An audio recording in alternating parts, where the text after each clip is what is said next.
Something followed them out of the woods. Something waited in the dark.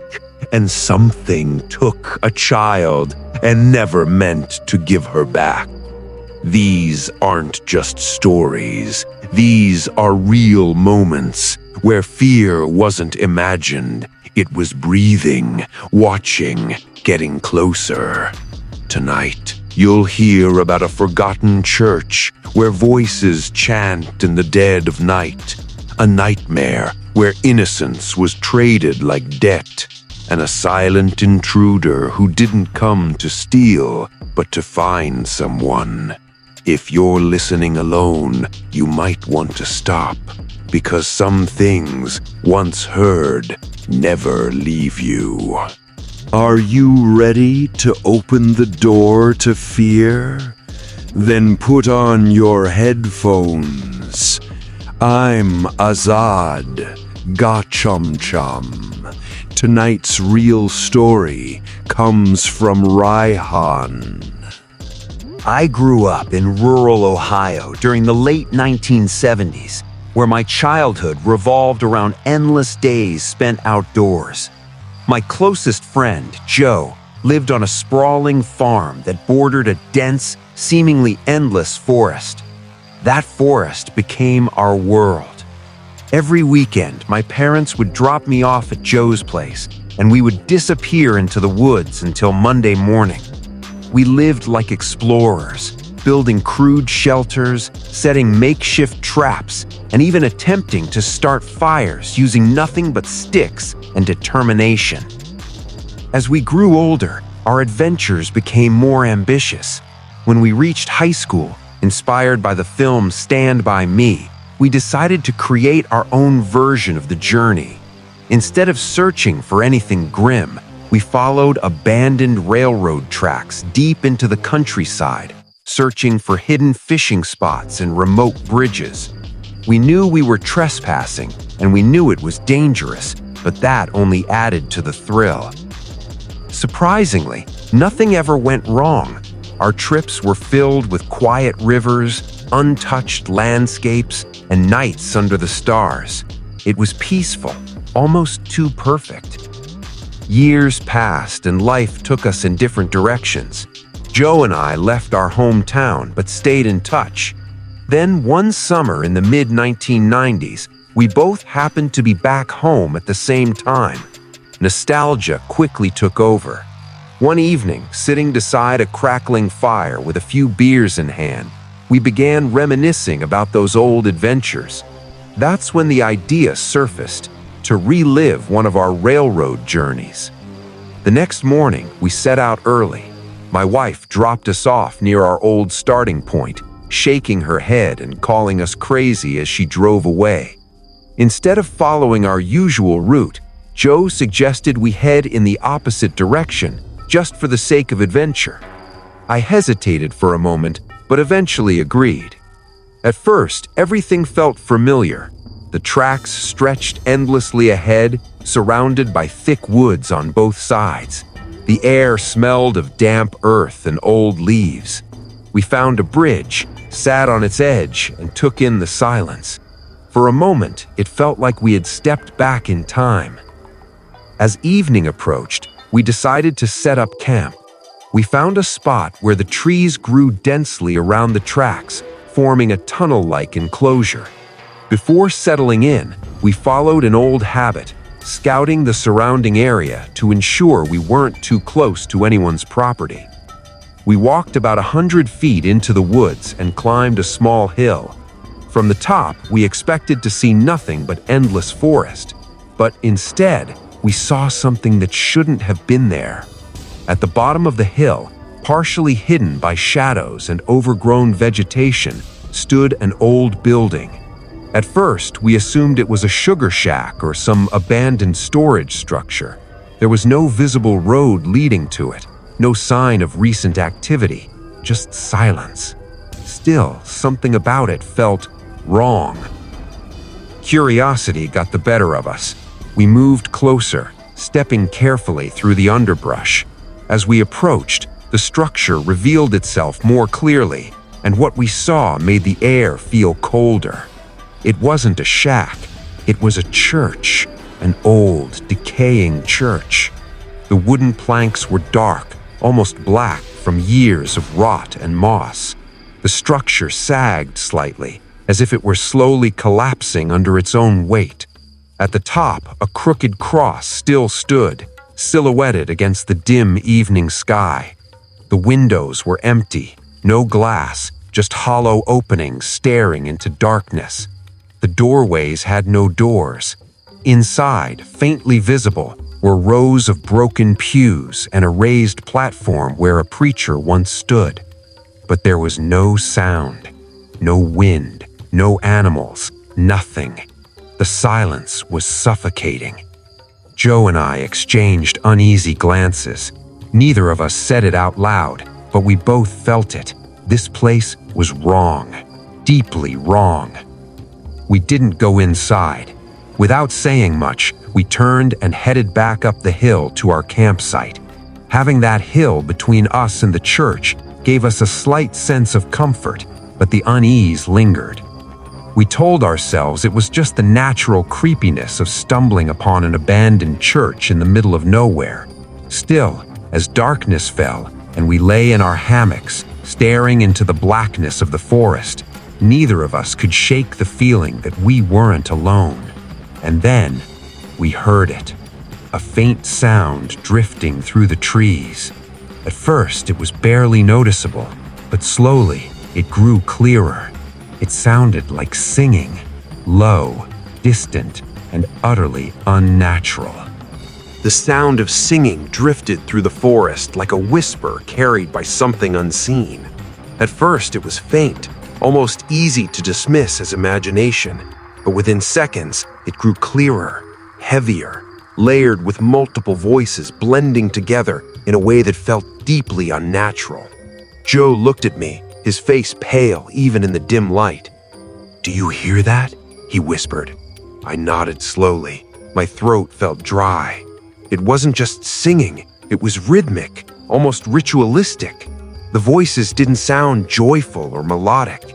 Instead, they carried a strange, hollow tone, as if echoing from somewhere far older than the woods themselves. We both slipped out of our hammocks without another word and crouched low to the ground, straining to listen. The sound was coming from one direction. Church. A cold wave of dread washed over me. We stayed still for a minute, maybe two. The singing didn't stop, didn't move either. It stayed fixed, as if anchored to that decaying building. Finally, Joe leaned closer and whispered, "We should check it out." Every instinct in my body screamed no. But curiosity, that dangerous, stupid curiosity, pushed us forward. We moved slowly, carefully, just like we used to as kids when sneaking through the woods. Each step was deliberate. No flashlights, no talking. Only the faint glow of the moon guided us. As we climbed the hill again, the singing grew louder, stronger, wrong. When we reached the top, we froze. Church was no longer dark. A flickering light glowed from within, soft and unsteady, like candlelight dancing against the walls. Shadows moved inside, stretching and twisting across the empty window frames like something alive. The singing was coming from inside, and there were many voices. We crouched low behind the hill, keeping our distance, at least a football field away. Neither of us dared to get any closer. "I can't see them clearly," Joe murmured. "Don't," I whispered back. "We shouldn't even be here." We watched. The shadows inside shifted constantly, forming vague shapes that never stayed still long enough to recognize. Occasionally, a figure would pass in front of the light, but it was too dark to make out any details. Then, the singing stopped, instantly, as if something had cut it off. The silence that followed was worse than the sound itself. And then, a voice began. One single voice, deep, loud, commanding. It echoed through the woods like thunder trapped inside a hollow chamber. The man was chanting, but not in any language I recognized. The words rolled out in harsh, jagged rhythms, rising and falling like a sermon twisted into something sinister. It reminded me of those old fire and brimstone preachers, but darker, far darker. My chest tightened. Joe didn't move. Neither did I. After a moment, the chanting shifted. The voice would speak, and then the others would respond. Not with words, but with singing. Low, harmonized, almost mournful. It went on like that for several minutes. Then suddenly, all the voices merged into one long, rising sound. A scream. Not a human scream. Not exactly. It was a sustained, high-pitched wail that grew louder and louder until it felt like it was vibrating inside my skull.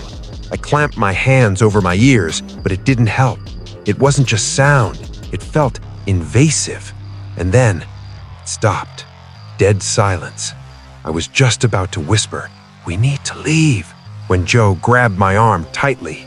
"They're coming out," he hissed. My heart dropped. We looked toward the church. One by one, figures began to emerge from the doorway. A line of people, holding hands, moving slowly. Even from that distance, something about them felt off. Their movements were too synchronized, too smooth, like they weren't entirely natural. Some of them carried flashlights. As they stepped into the open, the beams flickered wildly, cutting through the darkness in chaotic patterns. And then they started singing again. But this time, it was louder, closer, and the lights, they were moving towards us.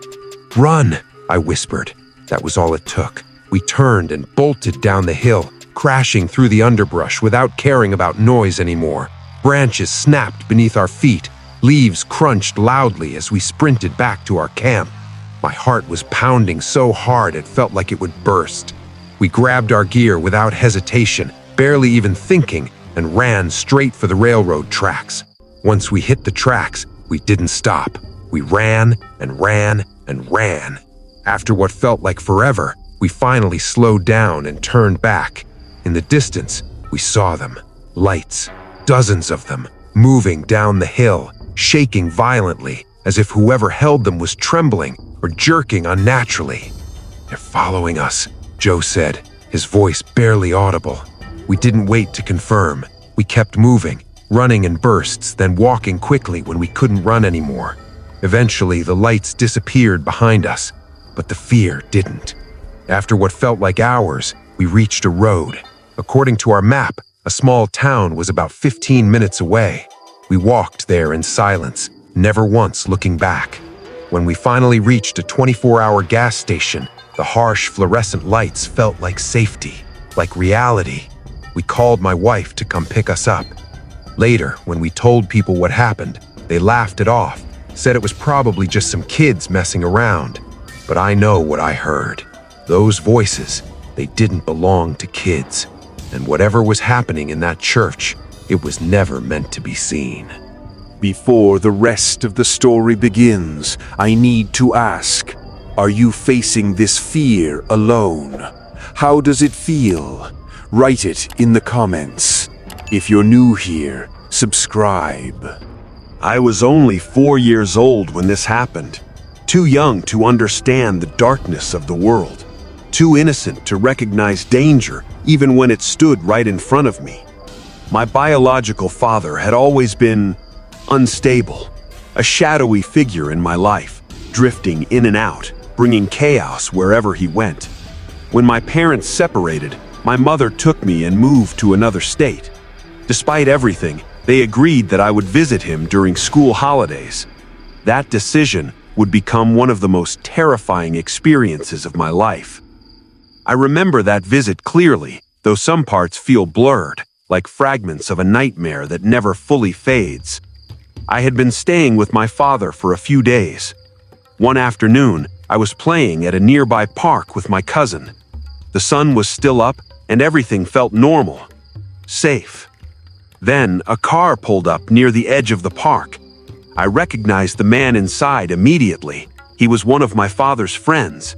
I had seen him before, heard his voice, trusted his presence without question. He called out to me. Without hesitation, I ran toward him, leaving my cousin behind. That was my first mistake.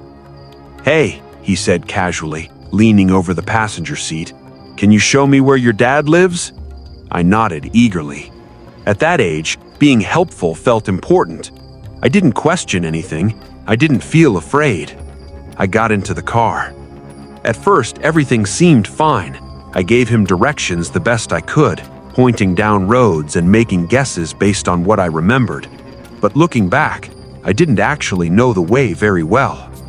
Minutes passed, then more minutes. Something felt off. The surroundings began to change. The familiar quiet streets disappeared, replaced by busier roads. Buildings grew closer together. The air felt heavier somehow. Even as a child, I noticed it. "We're going the wrong way," I said softly. He didn't respond. Instead, he just kept driving. That's when the unease began to creep in. Eventually, the car stopped in front of a house I didn't recognize. It looked worn down, neglected. The windows were dirty, and the yard was cluttered with trash and broken items. "Wait here," he told me. But he didn't leave me in the car for long. He opened my door and guided me inside. The moment I stepped through that doorway, everything changed. The air inside was thick and suffocating, filled with a strange smell I couldn't identify at the time. But now I know it was something chemical, something wrong. That's when I saw them. 2 girls. They were lying on a couch, barely conscious, their bodies limp, their clothes disheveled, and standing near them was a man, older, watching them, touching them.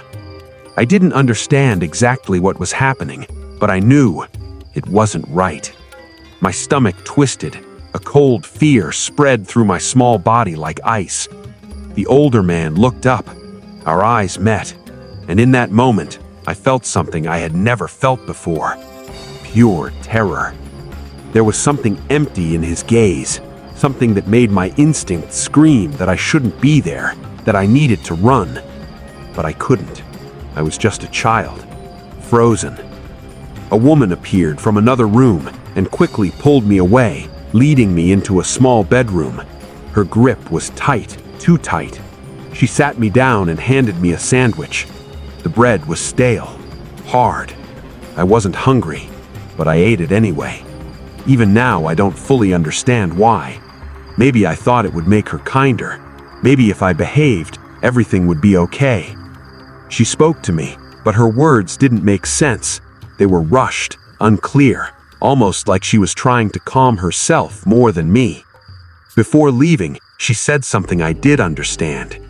"Your dad's coming later." Those words became my only hope. I waited and waited. Time moved strangely in that room. The walls felt like they were closing in. The silence was broken only by distant noises, footsteps, muffled voices, things I couldn't understand. Eventually, exhaustion took over. I fell asleep. That night, I wet the bed. No one came. No one checked on me. When I woke up, the fear had grown into something unbearable. I cried. I banged on the door. My voice echoed back at me, unanswered. Finally, the woman returned, but she wasn't kind anymore. She yelled at me, angry about the smell, about the mess, about me. I asked her again, my voice shaking, "Where's my dad?" She barely looked at me. "He'll come tonight." But he didn't. And deep down, even at 4 years old, I started to realize something horrifying. I wasn't being taken home. I was being kept. The second night came and went, but my father never showed up. At first, I kept believing. I had to. It was the only thing holding me together in that dark, suffocating room. Every small sound outside the door made my heart jump. I thought it might be him. But as time passed, hope slowly turned into something else. Fear. The kind of fear that sits deep inside your chest and refuses to leave. The room I was trapped in felt smaller with every passing hour. The air was stale, heavy with an odor I couldn't escape. Something rotten mixed with chemicals. The walls were dull and lifeless, and the only light came from a weak bulb that flickered occasionally, casting shadows that seemed to move on their own. I stayed in the same clothes, the same soiled clothes. No one cared. No one helped. Hours blurred into days. At least that's how it felt to me. In reality, it was 5 days, but to a 4-year-old child trapped in fear, it felt like months. They barely fed me. Sometimes the same woman would come in and hand me another sandwich, just as stale, just as tasteless. Once, I remember getting something warm, chips covered in gravy, but even that felt distant, like a dream. Most of the time, I was alone. And the noises. The noises never stopped. Footsteps pacing outside, voices arguing in low, angry tones. Sometimes laughter, loud and unsettling and completely out of place. And occasionally, silence. A silence so deep it felt like the world had ended. I would sit in the corner of the room, hugging my knees, whispering to myself. I didn't fully understand what was happening, but my instincts told me one thing clearly. I was not safe. Every time the door opened, my heart would race. I never knew who would walk in, the woman, the man, or someone else. And I always avoided looking directly at them. Especially him. That older man, the one whose eyes made my stomach turn. I only saw him a few times after that first day, but each time was enough. His presence alone made the air feel colder. He never spoke to me, but he didn't need to. The way he looked at me, it was enough. It made me want to disappear. At some point, my mind started to drift. I thought about school, about my mom. I imagined she was looking for me, calling my name, trying to find me. But as more time passed, a terrible thought crept in. What if she didn't know? What if I had been forgotten? That thought broke me. I cried harder than I ever had before. I screamed, pounded on the door, begged for someone to take me home. No one came. Not until the 5th day. I remember it clearly. The door opened suddenly, and someone stood there, but this time something was different. The air changed, the feeling changed, and then I heard a voice I knew better than anything. My mother. Someone said, "She's here." For a moment, I didn't move. It felt unreal, like a dream I was too afraid to believe. Then I stood up slowly and walked toward the door. And there she was, my mom. The moment I got close, I could smell her familiar scent, warm and comforting.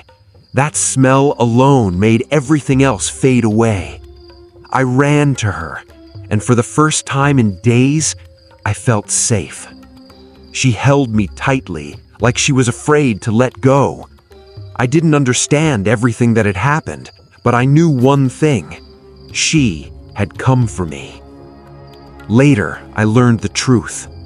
When my scheduled flight home was missed, and she couldn't reach either me or my father, she panicked. She drove across states searching for me, following every lead she could find. Eventually, she found my father. He wasn't looking for me. He wasn't trying to save me. He was hiding, high on drugs, completely detached from reality. That's when she discovered the horrifying truth, that he owed money, drug money, and I had been taken as collateral. Those people had told him they had me, and he did nothing. He didn't try to get me back. He didn't call for help. He just disappeared. My mother did what he wouldn't. She borrowed money however she could and paid off his debt. She bought my freedom. Even now, as I look back on it, it doesn't feel real, but it happened. And somehow, I survived. I never saw those people again. Not the man who took me, not the woman who fed me, not the man with the empty eyes, and not my father. As I grew older, I spoke about it in therapy. I tried to understand it, to process it, to move forward. And I did. But some memories never fully fade. Some fears stay with you. So to all of them, the man who took me, the woman who kept me, and the father who abandoned me, I have only one thing to say. Let's never meet again. Before the rest of the story begins, I need to ask, are you facing this fear alone? How does it feel? Write it in the comments. If you're new here, subscribe. A few years ago, I was living alone in a small house in Northern California. The place sat just outside the suburbs, far enough to feel isolated, but close enough that neighbors weren't completely out of reach. It was quiet, peaceful, almost too peaceful. One thing that stood out immediately about the area was the darkness. There were no streetlights. At night, the entire neighborhood would sink into a thick, suffocating blackness, especially when clouds covered the moon. Most people would find that unsettling, but I didn't. In fact, I liked it. It made the house feel cozy, safe, like a small pocket of light surrounded by endless night. At least, that's what I thought. One evening in midwinter, I came home from work after a long shift. The sky was completely overcast, and the darkness felt heavier than usual. As I pulled into my driveway, my headlights were the only thing cutting through the black void ahead of me. When I stepped out of the car, I smelled it. Cigarette smoke. It was faint, but unmistakable. That alone wasn't terrifying, but it was wrong. I had never smelled smoke around my house before, not once. My neighbors weren't close enough for it to drift over, and I didn't smoke myself. I paused for a moment, scanning the darkness. Nothing. No movement. No sound. Just silence. Trying to brush it off, I went inside and locked the door behind me. I was exhausted, both physically and mentally, so I didn't think much about it. I took a quick shower and decided to go to bed early. It couldn't have been much later when I woke up. Suddenly. Violently. I didn't know what woke me at first, but something had. A noise. Faint, but real. For a moment, I stayed still, listening. My first thought wasn't fear. It was familiarity. A friend of mine had a spare key to my house. Sometimes after his late shifts, he would stop by to use my shower before heading to night classes. It wasn't unusual for him to come in quietly, but he always texted first, and I hadn't heard my phone. I reached over to my bedside table and grabbed it. The screen lit up instantly, flooding the dark room with harsh, blinding light. My eyes squinted as I tried to focus. No messages. My chest tightened slightly. Still trying to stay calm, I called out his name. "Hey, you here?" Silence. Then, heavy footsteps. Loud, fast, uncontrolled. They echoed from downstairs, crashing through the quiet house like something violent had just been unleashed. That wasn't my friend. That wasn't anyone I knew. Panic hit me instantly. I jumped out of bed and ran toward the closet, my heart slamming against my chest. The footsteps were already racing across the first floor, moving quickly, aggressively. Whoever it was, they weren't sneaking, they were searching. I yanked open the closet door and stepped inside. My hands were shaking as I reached up for the attic access panel above me. Then, the footsteps hit the stairs. Loud, rapid, coming straight toward me. I pulled the panel down and started climbing as fast as I could, trying to stay as quiet as possible. My body scraped against the edges as I forced myself upward. The hallway creaked. The intruder had reached the second floor. I froze for a split second, barely breathing. Then, I kept climbing. I had just managed to pull my legs up into the attic when my bedroom door exploded open. The sound was deafening. From where I crouched in the darkness above, I could hear everything. Footsteps rushed into the room, then stopped. Silence. I pressed my body flat against the wooden beams, trying to make myself as small as possible. Dust filled the air, and the smell of old insulation burned in my nose. The footsteps moved again, back into the hallway, then into another room. Boxes shifted, something fell. Then, they came back.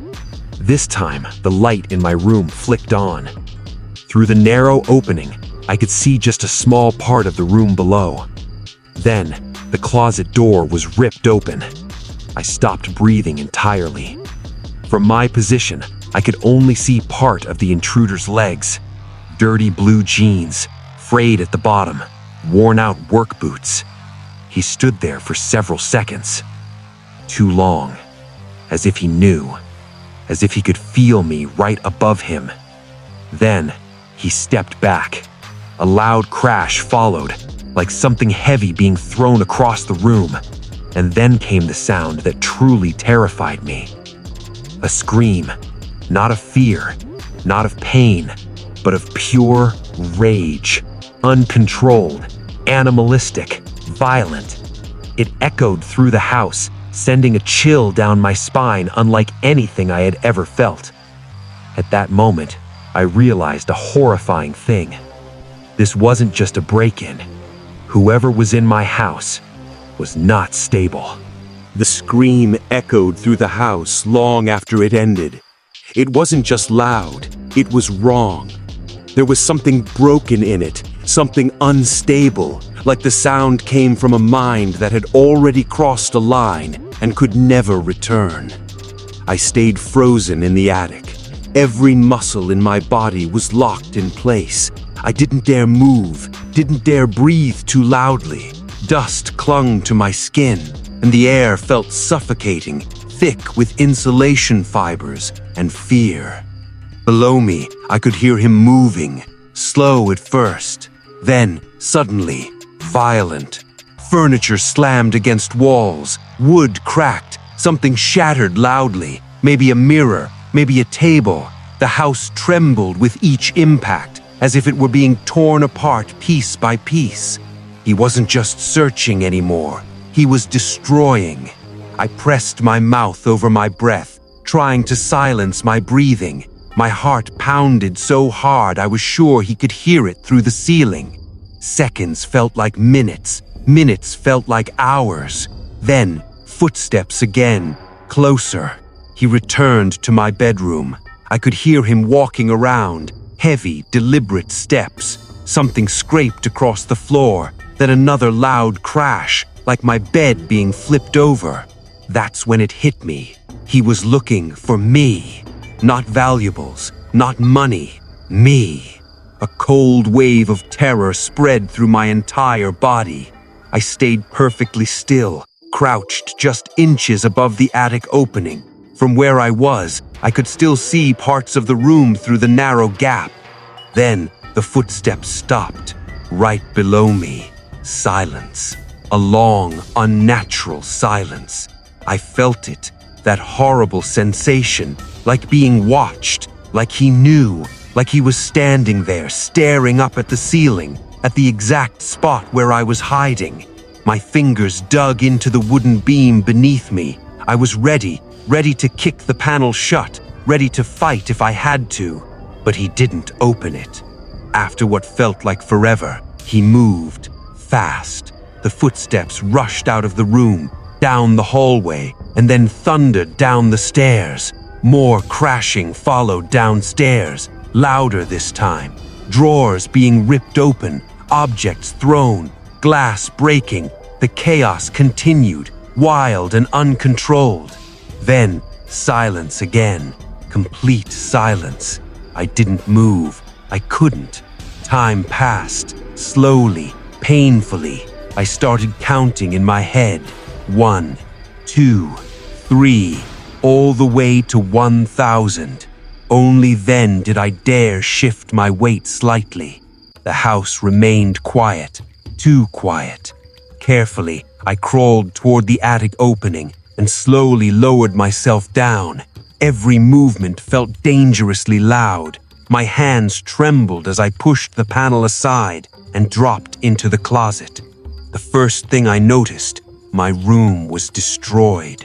The bed had been flipped over completely. Drawers were pulled out, clothes scattered everywhere.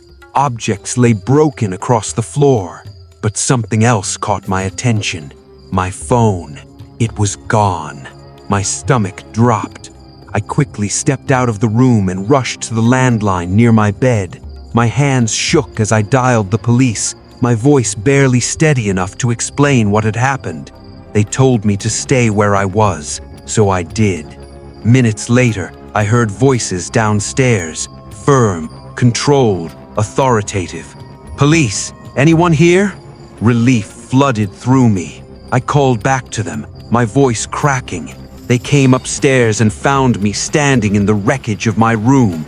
I must have looked as terrified as I felt. After making sure I was safe, they searched the entire house. What they found explained everything. The side door had been forced open, pried apart with something like a crowbar. Outside, along the fence line, they found cigarette butts, pieces of foil, and an empty pen tube. One officer explained quietly.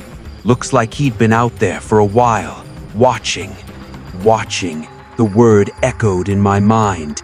That cigarette smell when I got home. He had been there, right outside, waiting. The realization made my skin crawl. Inside the house, they confirmed something else.